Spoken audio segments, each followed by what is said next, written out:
The lobby of Sterling Dynamics was unusually crowded that morning. Employees rushed through the revolving glass doors while executives gathered near the reception desk, speaking in hushed voices. Daniel Reed stood near the entrance holding an old canvas bag. He looked completely out of place. His faded jacket was clean but worn. His dark work pants had traces of dust near the knees, and his shoes had clearly seen better days. Beside him stood his 7-year-old daughter, Emma, holding his hand. "Daddy, are we staying long?" she whispered. "Not too long. Can we get pancakes afterward?" Daniel smiled. "If you're good." Emma grinned. Daniel had been hired as a temporary maintenance worker 3 weeks earlier. Nobody at Sterling Dynamics knew much about him. That was exactly how he wanted it. He arrived before sunrise every morning, repaired whatever was broken, emptied storage rooms, checked electrical panels, and quietly disappeared at the end of his shift. He never complained. He never asked questions. And he never talked about his past. But Daniel wasn't really there because he needed a job. He was there because someone had been stealing from Sterling Dynamics. And Daniel had a reason to believe the theft was connected to a secret from 12 years earlier. A secret that had nearly destroyed his life. He had promised himself he would never return to the company. Then Edward Sterling called him. Daniel had known Edward before Sterling Dynamics became a billion-dollar corporation. They had built the first version of the company's security technology together. They had been partners, friends, almost brothers, until one night everything changed. Edward accused Daniel of stealing company funds. Daniel denied it, but evidence appeared. Bank transfers, forged signatures, financial records. Everything seemed to point toward Daniel. He lost his job, lost his reputation, lost almost everything. Then he disappeared. Years passed. Daniel became a father. Emma became his entire world. He had no interest in returning to corporate life. Until Edward called. "I know who framed you," the old man had said. Daniel had nearly hung up. Then Edward added, "They're still inside the company." That was why Daniel was here. Not for money. Not for revenge. For the truth. He glanced at Emma. She was studying a large silver sculpture in the lobby. "Daddy, what's that?" "Probably something expensive." "Can I touch it?" "Absolutely not." She giggled. Daniel smiled. Then the elevator doors opened. Every conversation in the lobby stopped. Victoria Sterling stepped out. The CEO. She wore a perfectly tailored navy suit and carried herself with the confidence of someone accustomed to having entire rooms fall silent when she entered. Her assistants followed closely behind. Victoria was Edward Sterling's only daughter. She had taken over Sterling Dynamics 5 years earlier. Daniel had never met her, but he knew enough about her reputation. Brilliant, demanding, impatient, protective of the company. Victoria walked through the lobby. Then she stopped. Her eyes landed on Daniel's bag. She frowned. "What's in there?" Daniel looked down. "My tools." Victoria glanced at security. Did anyone authorize him to bring personal items into the executive building? The security supervisor hesitated. "He's maintenance. I know what his job is." Victoria turned toward Daniel. "Open the bag." Daniel blinked. "Excuse me." "Open it." "Why?" Victoria's voice became colder.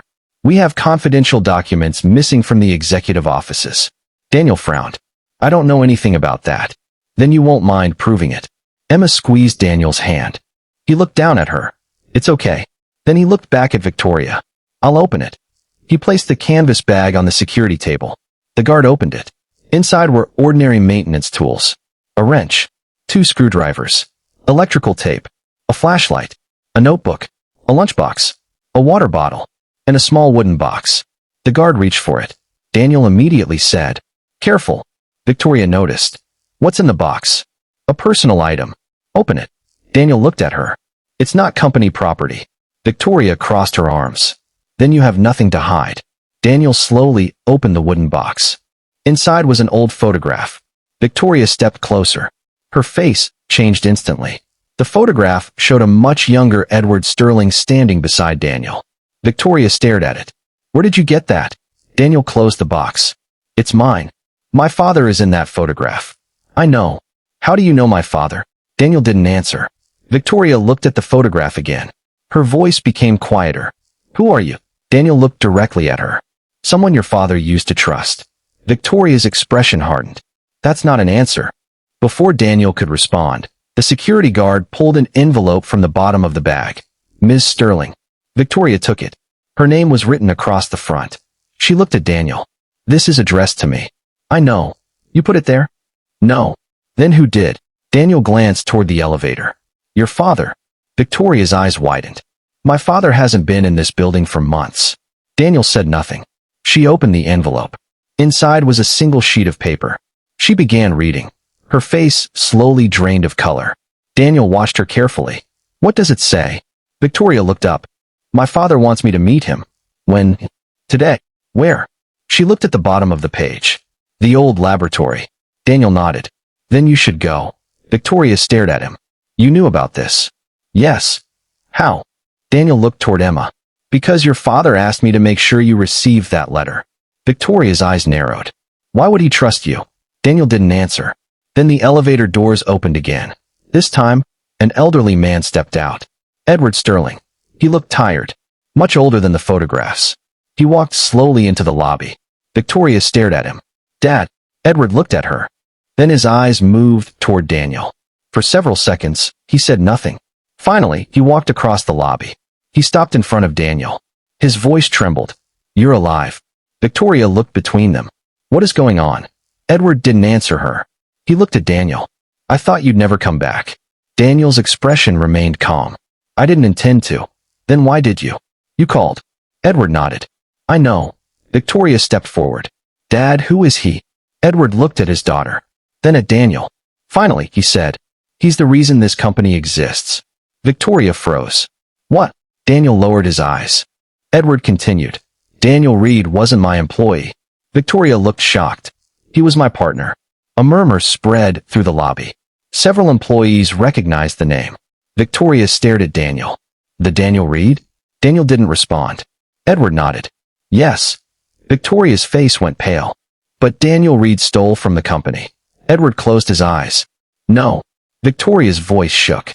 You told me he did. I lied. The lobby became completely silent. Daniel looked at Edward. You promised. I know. Victoria stared at her father. You ruined his life. Edward's eyes filled with regret. I did. Why? Edward looked around the lobby. Then he lowered his voice. Because 12 years ago, someone inside this company tried to destroy us.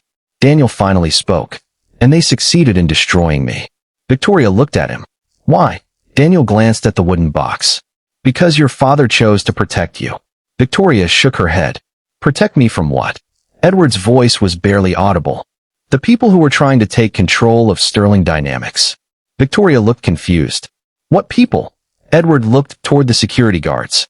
Everyone out. No one moved. Please. The guards began clearing the lobby. Executives left. Employees followed.